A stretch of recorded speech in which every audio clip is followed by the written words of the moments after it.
Red Más Internacional. Así les damos la bienvenida a esta nueva emisión de Red Más Internacional. Hablamos a esta hora de lo que es noticia en el mundo, así que los invitamos a que se queden con nosotros y empezamos. En medio de fuertes acusaciones por corrupción, transcurrió el tercer y último debate presidencial en México, esto de cara a las elecciones del 1 de julio. El candidato de izquierda, Andrés Manuel López Obrador, recibió ataques por parte de sus oponentes Ricardo Anaya, José Antonio Meade y Jaime Rodríguez Calderón. El tercer y último cara a cara entre los 4 candidatos a la presidencia de México comenzó con una acusación de Ricardo Anaya de la coalición por México de frente al oficialista José Antonio Meade. Este decreto que contiene tu firma te implica a ti directamente en el último gran escándalo de corrupción de Odebrecht. Meade, candidato de Todos por México, intentó defenderse. Esa sentencia que presume Ricardo es del Tribunal Electoral. Como ustedes saben, el Tribunal Electoral no tiene competencia en temas penales. Pero después, Anaya, quien recientemente fue acusado de lavar dinero, respondió con una fuerte advertencia. No van a quedar sin castigo. Casos como Ayotzinapa, la Casa Blanca, Odebrecht, la estafa maestra. Tú, José Antonio, y tu jefe, Enrique Peña Nieto, van a enfrentar la justicia cuando yo sea presidente de México, porque eso es lo correcto. Luego, las acusaciones de Anaya apuntaron al aspirante de izquierda Andrés Manuel López Obrador de la coalición Juntos Haremos Historia y quien marcha primero en las encuestas. Cambio es tu nuevo pacto con Enrique Peña Nieto. En tu obsesión por llegar al poder ya te comprometiste a perdonarlo. López Obrador intentó defenderse, pero su intención se convirtió en uno de los momentos más acalorados del debate. Anaya Peña. Aquí hay fotos tuyas con Peña, mira. Mira. Sí, en el debate. Este es López Obrador con Peña, en el debate. Este es López Yo no Obrador lo he visto, con Peña. No lo he visto a Peña Es tiempo de réplica en 6 años. Aquí estás con Peña. ¿Puedo terminar? Candidato Anaya, es tiempo de réplica del candidato López Obrador. Es que él también se No toma lo he fotos visto con Peña y no lo él he pactó visto con Peña. en 6 años. ¿Pactaste no lo he con él visto. sí o no? No. Claro. Candidato pactaste Anaya, es con tiempo de réplica del candidato López Obrador, por No he favor. pactado con él, no lo he visto en 6 años. Y tú te has reunido con él. Y le ofreciste impunidad. En un año te reuniste. Y le ofreciste impunidad. ¿Me dejan? Tiempo. En un año se reunió 6 veces. Gracias. Ahora se peleó, quiere meterlo a la cárcel. ¿Sabes qué? Yo no es mi fuerte la venganza. Anaya siguió con las acusaciones. Esta vez lo hizo por un supuesto otorgamiento de contratos ilegales de López Obrador durante su gestión como jefe de gobierno del Distrito Federal, por lo que le propuso un desafío. Contesta sin chistes, sin payasadas, ¿sí o no? Cuando fuiste jefe de gobierno, a Riobó le otorgaron contratos por asignación directa, sin licitación, sin concurso, por 170 millones de pesos. Contesta sí o no. No tiene sentido lo que planteas. Te digo que no. Yo no soy corrupto. A mí me pueden llamar. ¿Dices que no es cierto? No. Mira. ¿Y si te lo demuestro, renuncias a la candidatura? No. Si te presento los contratos, ¿renuncias a la candidatura? Si te presento los contratos por 170 millones. No soy corrupto como tú. Si te presento los contratos, ¿renuncias a la candidatura? Candidatos, les voy a pedir. Si te presento los contratos, ¿renuncias a la candidatura? Meade también arremetió contra López Obrador, pero el aspirante de la coalición Juntos Haremos Historia respondió de manera irónica. Uno de los gobernadores más corruptos que hemos tenido es Andrés Manuel, porque es de los pocos. Tiempo, candidato. Por alusiones quiere intervenir en este momento. Está Candidato muy Anaya. Meade, yo qué culpa tengo de que estén ustedes empatados. Andrés, empatados hasta 70,000 pobres. Hasta abajo. Está sobre tu conciencia. Hasta abajo y piensan que aquí en el debate van a remontar 30 puntos que les llevo. O sea, yo entiendo pues que estén desesperados, pero serénense. Al final, el candidato independiente Jaime Leodoro Rodríguez Calderón, conocido como el Bronco, compartió una reflexión ante la teleaudiencia. El Mundial no se ha jugado hoy, ni tampoco hoy es la elección. Por eso, mexicanos, los 3 son lo mismo. Los 3 los han visto hoy mismo. Son quienes les han chupado la sangre de su dinero todo el tiempo. Vota Bronco, vota Independiente, atrévete, quítate la pata del pescuezo. Mientras que los otros 3 oponentes expresaron lo que desean para México. Yo les pido su voto de confianza para ser su presidente, para trabajar en equipo con sus familias y para garantizar el futuro de sus hijos. Estamos a unos días, 18 días de una elección histórica. Vamos a hacer historia, vamos a transformar al país. Mucho más de la mitad del país ya no quiere saber del PRI. Y la gran mayoría tampoco quiere saber nada de López Obrador. No se trata de votar por lo que nos divide, sino de votar por lo que nos une como mexicanos. Yo quiero un México en el que el gobierno se conduzca con honestidad. Los 4 candidatos volverán a enfrentarse el 1 de julio, cuando los mexicanos asistan a las urnas para elegir al sucesor del actual presidente, Enrique Peña Nieto. Bueno, qué decir, se calienta y cada vez más la campaña presidencial allí en México. Seguimos en la región. Empresarios, estudiantes y líderes sociales de Nicaragua convocaron para mañana un paro cívico nacional en contra del gobierno de Daniel Ortega. Entre tanto, la conferencia episcopal anunció la reanudación del diálogo para solucionar la crisis que afecta a este país. Nicaragua lleva 56 días así. Entre protestas de cientos de ciudadanos que se han volcado a las calles de las principales ciudades del país para exigir la salida de Daniel Ortega del poder y fuertes represiones de las autoridades y colectivos sandinistas conocidos como las turbas. Ante esta decisión, varias organizaciones civiles junto a empresarios y grupos estudiantiles tomaron una decisión. Llamar a un paro nacional de 24 horas a partir de las 0 horas del día jueves 14 de junio de este año y terminando a las 11:59 de la noche del mismo día. También hicieron una invitación. Instamos a todos los dueños de negocios, a pequeños y medianos empresarios, profesionales independientes y negocios por cuenta propia a cerrar sus establecimientos y cesar actividades. Este es un paro cívico, nacional y pacífico. Pero a pocas horas de que comience el cese de actividades en Nicaragua, ocurrieron 2 acontecimientos que buscaban bajar los ánimos entre los opositores al régimen sandinista. El primero tiene que ver con un ofrecimiento que el propio Daniel Ortega habría hecho ante representantes de la Iglesia Católica de adelantar las elecciones presidenciales a 2019. El segundo está relacionado con un anuncio de la Conferencia Episcopal de reanudar la Mesa de Diálogo Nacional en una reunión pactada para este viernes 15 de junio a las 10 de la mañana en el Seminario de Fátima. Más de 140 personas han muerto desde que comenzaron las manifestaciones contra el gobierno sandinista el 18 de abril de este año. Y los ponemos ahora en contexto con la noticia que hoy queremos analizar a profundidad. Mañana la Asamblea Nacional de Ecuador va a definir si acepta o no un pedido para enjuiciar a Rafael Correa. El expresidente es acusado de participar en el intento de secuestro de un exasambleísta.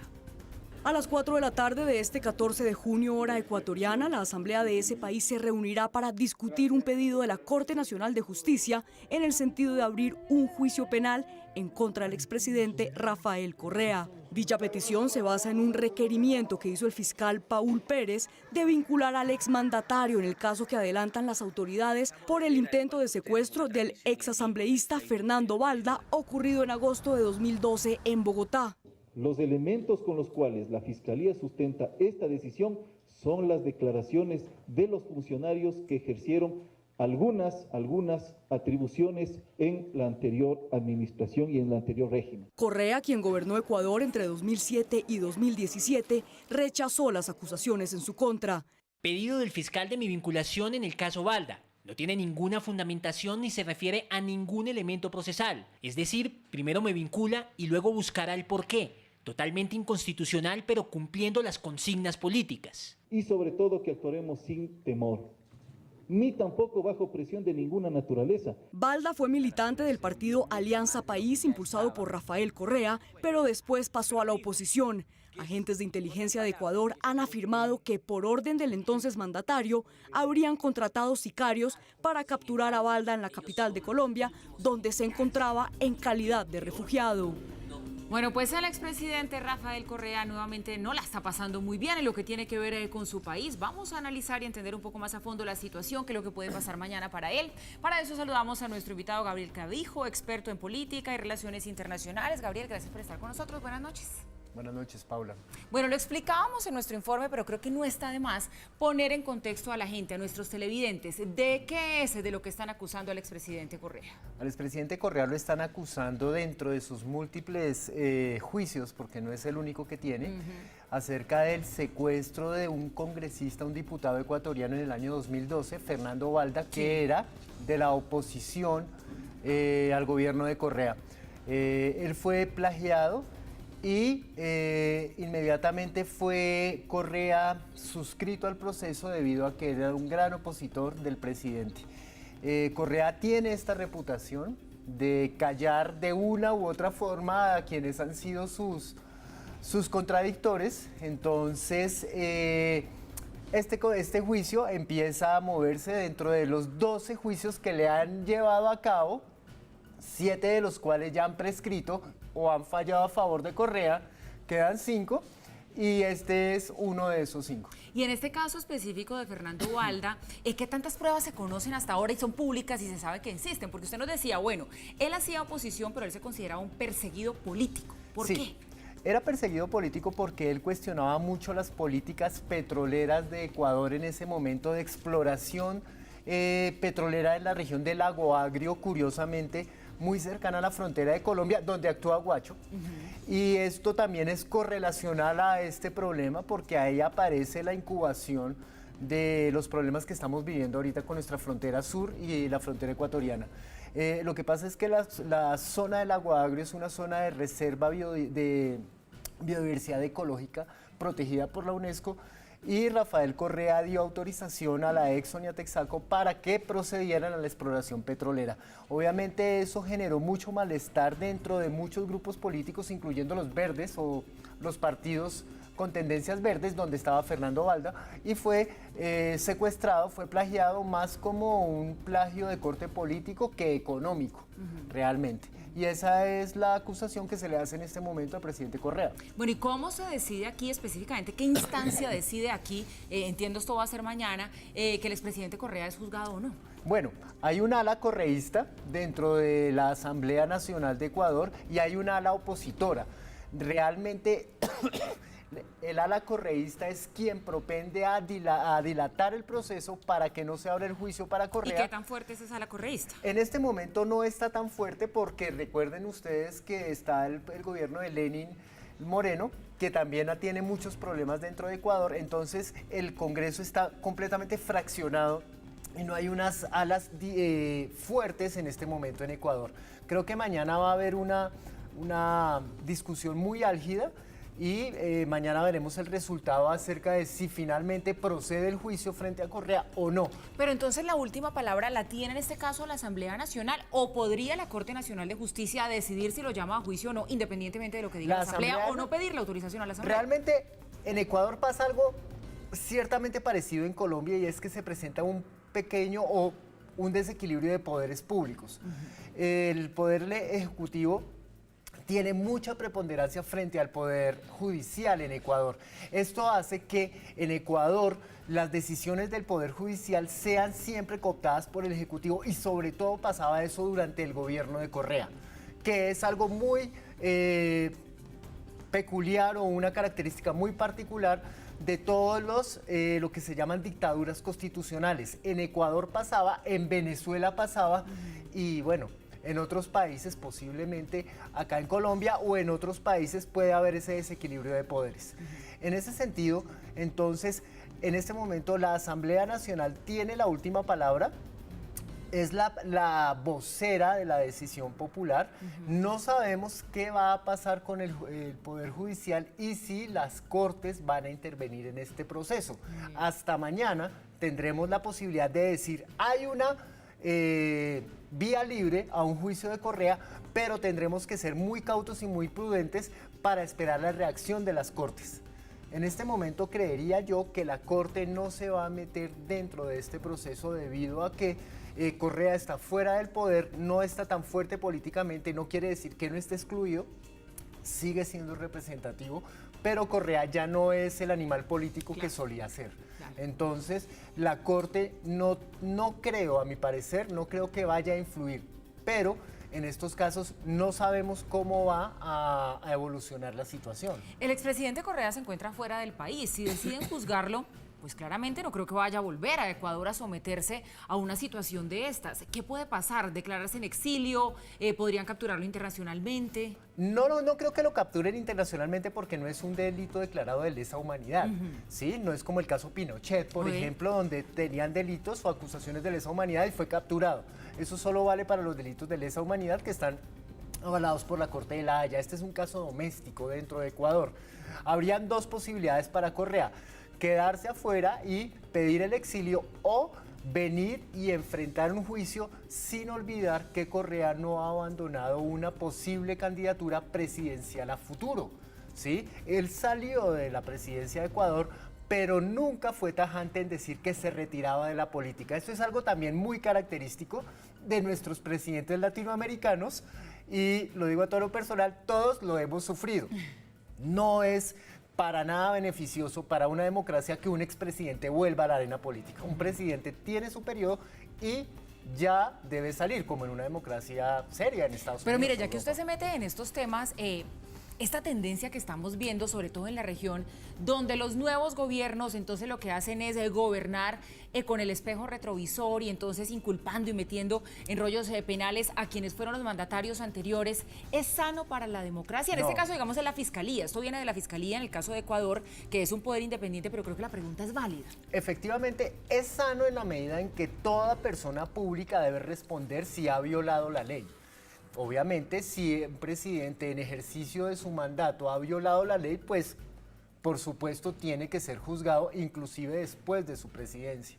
El problema es cuando los expresidentes quieren volver a la arena política para ejercer un gobierno de facto o un gobierno de manipulación de terceros u otros candidatos que los representen en sus intereses.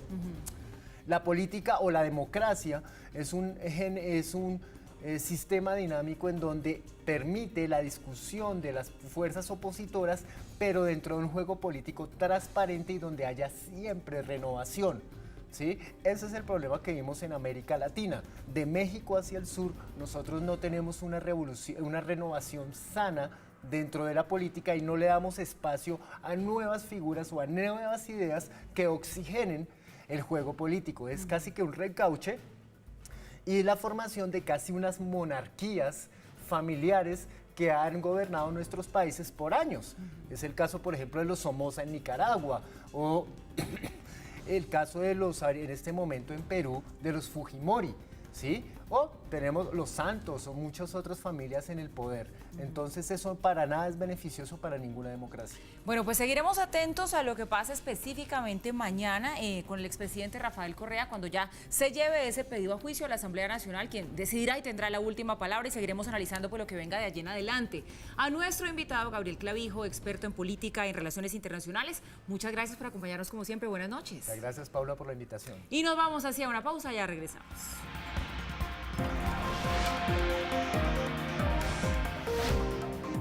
Buenas noches. Faltan pocas horas para el inicio de la Copa del Mundo en el Estadio Luzhniki, que cuenta con más de 61 años de historia. Nuestros corresponsales en Rusia ya se encuentran con la selección Colombia y con la celebración de la fiesta mundialista. Más información en la emisión de las 8 de la noche de Red Más Noticias.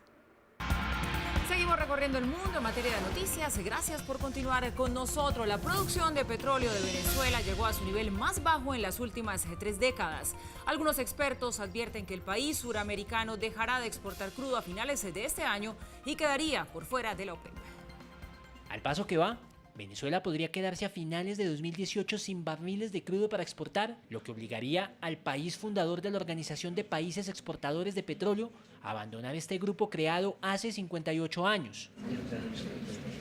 Así lo advirtió en declaraciones al diario ABC de España el exministro de Industria Víctor Álvarez, quien reveló que la estatal de petróleos de Venezuela, PDVSA, le informó a 8 clientes suyos que no les podía cumplir con el suministro pactado por razones de fuerza mayor. Pero ahí no termina la crisis, ya que la producción de PDVSA cayó en 900.000 barriles, lo que significa que de 1,42 millones de unidades que habitualmente producía, pasó a 694.000. Además, la compañía enfrenta otro problema, ya que no dispone ni de espacio para almacenar ni de buques para transportar barriles de crudo.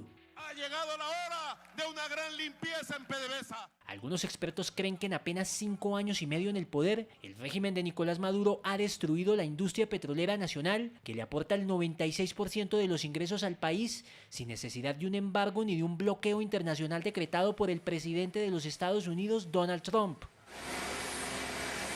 También aseguran que lo que afecta a PDVSA es que Maduro la puso en manos de militares inexpertos como el general Manuel Quevedo de la Guardia Nacional en noviembre de 2017 y que ha encarcelado a más de 50 directivos que son los que conocen el negocio petrolero. Pueden dormir tranquilos. Esas fueron las palabras de Donald Trump a su regreso a los Estados Unidos. A través de una serie de mensajes en Twitter hizo un balance de la cumbre con Kim Jong-un. En horas de la madrugada aterrizó en la base aérea Andrews el Air Force One procedente de Singapur. En el aterrizaje, Trump expresó el sabor que le dejó la cumbre en Singapur y una vez más la impresión que le dejó Kim Jong-un. Regresando a casa desde Singapur, después de una visita verdaderamente sorprendente, se realizaron grandes progresos en la desnuclearización de Corea del Norte. Los rehenes están de regreso en casa. Devolverán los restos de nuestros grandes héroes a sus familias. No habrá lanzamiento de misiles, ni investigaciones, ni sitios que cierren. Destacó los avances. Antes de asumir el cargo, la gente asumía que íbamos a la guerra con Corea del Norte. El presidente Obama dijo que Corea del Norte era nuestro problema más grande y más peligroso. Ya no más. Duerman bien esta noche. Y ofreció nuevos detalles del encuentro. Me he entendido bien con Kim, quien quiere hacer grandes cosas por su país. Como lo dije antes, cualquiera puede hacer la guerra, pero solo los más valientes pueden hacer la paz. También algunos de los compromisos. El mundo ha dado un gran paso atrás de la potencial catástrofe nuclear. No más lanzamientos de cohetes, pruebas nucleares o investigación. Hizo un balance desde que asumió como presidente en los 280 caracteres de Twitter. Acabo de aterrizar, un viaje largo, pero ahora todos pueden sentirse mucho más seguros que el día que asumí el cargo.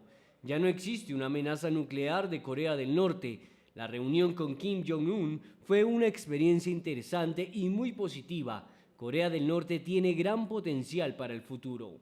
Pese al gran despliegue mediático de la histórica cumbre, en Corea del Norte poco se sabía del encuentro debido al hermetismo del régimen y la limitación al acceso informativo e internet.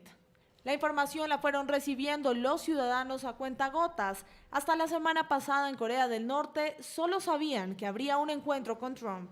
La agencia estatal KCNA, a través de un extenso comunicado, dio a conocer la información a los norcoreanos sobre la cumbre calificada como exitosa y donde ofrecieron detalles del encuentro. El presidente de Estados Unidos expresó su intención de detener los ejercicios militares conjuntos entre Washington y Seúl, que Corea del Norte considera como una provocación durante un periodo de diálogos de buena voluntad. Además, su intención de levantar las sanciones contra Corea del Norte. La agencia estatal también hizo referencia a las mutuas invitaciones que se hicieron Trump y Kim en Singapur. El estimado comandante supremo invitó a Trump a visitar Pyongyang en un momento conveniente y Trump invitó a Kim a visitar Estados Unidos. También sus respectivas respuestas. Los dos principales líderes aceptaron con gusto las invitaciones y están convencidos de que servirá como otra ocasión importante para mejorar las relaciones. Por ahora se desconoce la fecha de un nuevo encuentro de antiguos enemigos, quienes ahora en vez de amenazas se lanzan elogios. El gobierno de Francia reprochó la decisión de Italia de no aceptar una embarcación proveniente de Libia con más de 600 inmigrantes. El ministro del Interior italiano respondió, creando con sus palabras una tensión entre los dos países. La embarcación Aquarius de la ONG SOS Mediterráneo zarpó con 629 inmigrantes con destino a Malta e Italia. Los ciudadanos africanos estarían huyendo de las guerras y el hambre de sus países, buscando un mejor futuro para ellos y sus familias en Europa. Pero no fue como lo esperaban. Tanto Italia como Malta rechazaron la embarcación, pues consideran que ellos ya han cumplido con su parte tras recibir cientos de miles de inmigrantes libios en los últimos años. Se necesita más apoyo para países como Italia, Malta y Grecia, que han estado al frente de la crisis del Mediterráneo. No pueden lidiar con esto solos. El gobierno de Francia reaccionó a la negativa por parte de Italia de recibir la embarcación. Esto es una prueba del cinismo y de irresponsabilidad por parte del gobierno de Italia, teniendo en cuenta la dramática situación humanitaria. Francia recordó los compromisos que los países deben asumir según la ley internacional. Macron quiere dejar claro que este tipo de desastres, de acuerdo con la ley internacional y marítima, es la costa más cercana a la cual debe asumir la responsabilidad y recibirlos. Y dijo que si el barco hubiera estado cerca a Francia, habría atracado en las costas francesas respetando estrictamente la ley marítima e internacional.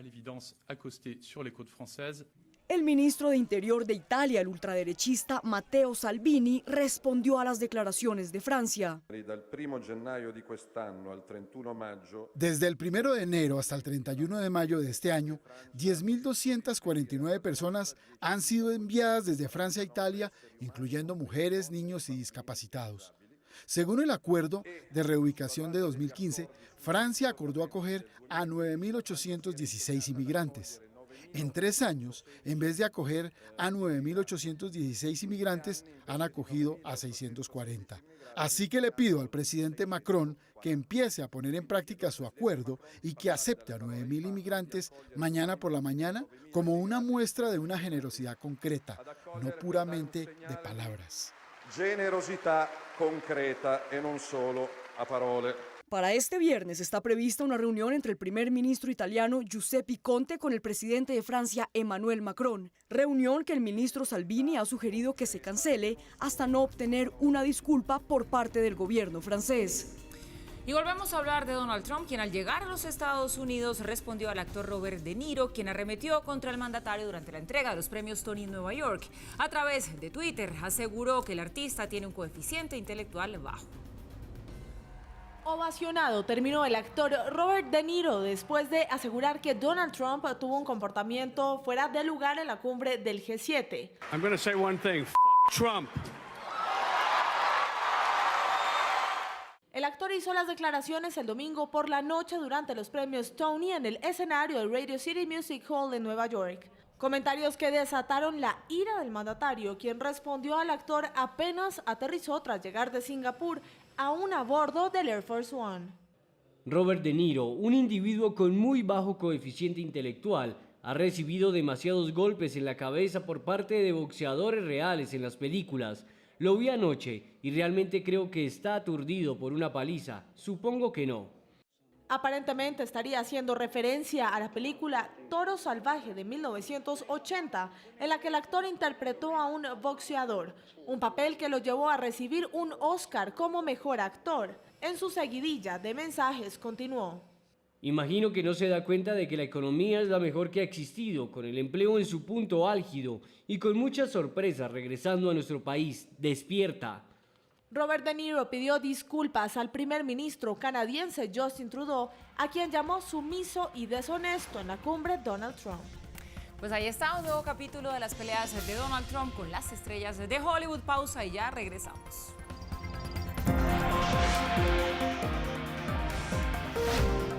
Muy buenas noches. El registrador nacional Juan Carlos Galindo habló en la alianza de Caracol Radio y Red Más Noticias y confirmó que la consulta anticorrupción costaría entre 300.000 y 350.000 millones de pesos. También hizo referencia al proceso de veeduría que será el próximo domingo en la segunda vuelta presidencial. Todos los detalles en nuestra emisión central de las 8 de la noche.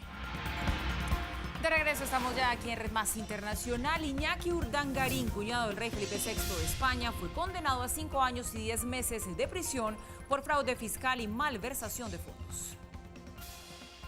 El esposo de la infanta Cristina, hermana del rey Felipe VI, fue condenado por el caso Noos, un caso de corrupción que salió a la luz pública en el año 2010.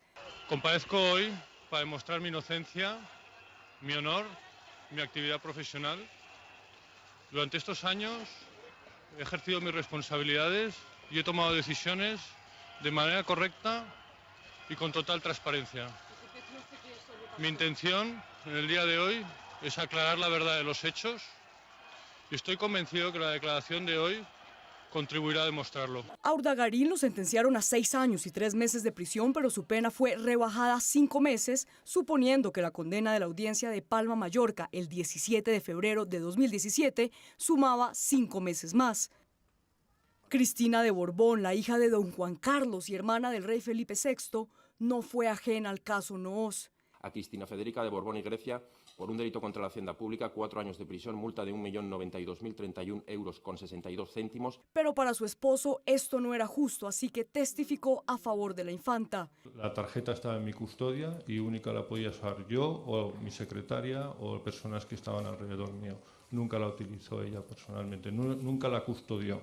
Finalmente, Cristina de Borbón deberá devolver 136.950 euros como responsable civil a título lucrativo de los delitos de malversación de fondos públicos y de fraude a la administración por los que fue condenado su marido.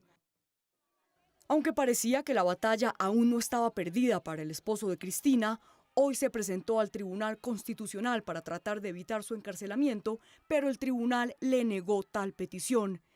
El duque de Palma, junto con Diego Torres y Jaume Matas, tienen un plazo de 5 días para entregarse a la justicia española y pagar sus penas tras las rejas. En temas más amables, ya se vive el Mundial de Rusia y faltan pocas horas para la inauguración, que será en Moscú, donde hoy se celebró el Congreso de la FIFA, dejando grandes noticias, como la elección de la sede para la cita mundialista del 2026.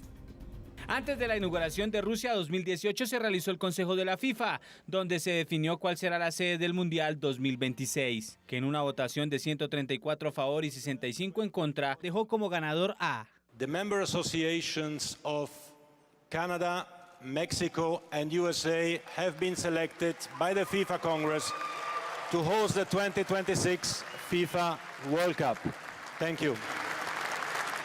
Este será el primer mundial que se juegue en 3 sedes. 60 partidos se disputarán en Estados Unidos. Canadá y México albergarán 10 cada uno. Es una gran noticia para todos los aficionados en México. El volver a tener un mundial por tercera vez creo que es algo que todo México va a celebrar. Otra de las noticias es que para ese año el mundial tendrá 48 selecciones. Creo que tuvimos mucho trabajo y esfuerzo en esta campaña, a lo largo de los últimos meses con múltiples viajes que tuvimos alrededor del mundo desde hace 8 años. El voto del presidente de la Federación Colombiana de Fútbol, Ramón Yesurún, fue para Marruecos. Y después de confirmarse que sus países organizarán el Mundial del 2026, la reacción de los mandatarios de México, de Estados Unidos y de Canadá no se hizo esperar. Canada, Mexico and USA have been selected by the FIFA Congress to host the 2026 FIFA World Cup. Thank you. Los anfitriones de la Copa del Mundo que se desarrollará en América del Norte usaron sus redes sociales donde se mostraron complacidos por la decisión de la FIFA sobre la aprobación de la sede conjunta de México, Estados Unidos y Canadá para el Mundial 2026. A través de su cuenta en Twitter, Donald Trump aseguró: Los Estados Unidos, junto a México y Canadá, acaban de llegar a la Copa Mundial. Felicitaciones por un gran acuerdo de mucho trabajo. El presidente de México, Enrique Peña Nieto, se mostró a gusto y lo hizo a través de Twitter con un video. Esta mañana recibimos la magnífica noticia de que México, junto con Canadá y Estados Unidos, será sede de la Copa Mundial de Fútbol en 2026. Luego de los exitosos campeonatos de fútbol realizados en 1970 y 1986, México hará historia. Posteriormente, el primer ministro canadiense Justin Trudeau aseguró: Buenas noticias esta mañana. La Copa del Mundo 2026 viene a Canadá, Estados Unidos y México. Felicitaciones a todos los que trabajaron duro en esto. Será un gran torneo. Será el primer mundial con 48 selecciones. El Congreso de la FIFA votó a favor de la candidatura conjunta de América del Norte, superando la postulación de Marruecos un día antes de la inauguración del Mundial Rusia 2018. Las delegaciones tuvieron 15 minutos para convencer a 203 votantes presentes, quienes decidieron por mayoría simple. Y a pocas horas, muy pocas horas de dar inicio a ese Mundial de Fútbol en Rusia, el Papa Francisco envió un mensaje a las 32 selecciones que van a disputar el campeonato. possa questa importante manifestazione sportiva diventare occasione di incontro, di dialogo e di fraternità tra culture e religioni diverse, favorendo la solidarietà e la pace tra le nazioni. Y en pleno mundial, el próximo 16 de junio, cerca de 900 manuscritos de compositores como Mozart, Beethoven y Bach serán subastados en París. Los amantes del arte también van a encontrar piezas exclusivas como una carta del pintor holandés Vincent van Gogh. La subasta, que se llevará a cabo en París el próximo sábado, tiene como objetivo liquidar una colección de arte y literatura de Aristófil, un grupo creado en 1990 y que logró recaudar fondos de cerca de 18.000 inversionistas a cambio de tener participación sobre las piezas. Es una colección increíble, la cual pertenece a miles de dueños. Creo que son 18.000 dueños. Hay alrededor de 130.000 piezas. Aristófil quebró en 2015 y su fundador fue enviado a prisión por fraude. El mercado tiene grandes expectativas por esta venta porque Aristófil compró todo por muchos años, negándole la oportunidad a otros compradores y coleccionistas de comprar estas piezas. Ahora todas las piezas están nuevamente disponibles, así que la gente está feliz, porque ahora podrán ver la exhibición y podrán ofertar y quizás adquirir las piezas. La colección contiene partituras únicas de Beethoven y Bach, cuyo precio está entre $177.000 y $236.000, y una colección de manuscritos y partituras de Mozart con un precio estimado de entre $141.000 y $177.000. También será subastada una carta escrita por el pintor holandés Vincent van Gogh a su mejor amigo Anton van Rappard, la cual podría ser subastada hasta en $353.000. Se espera que la subasta de esta colección de más de 130.000 piezas sea por 15 millones de euros.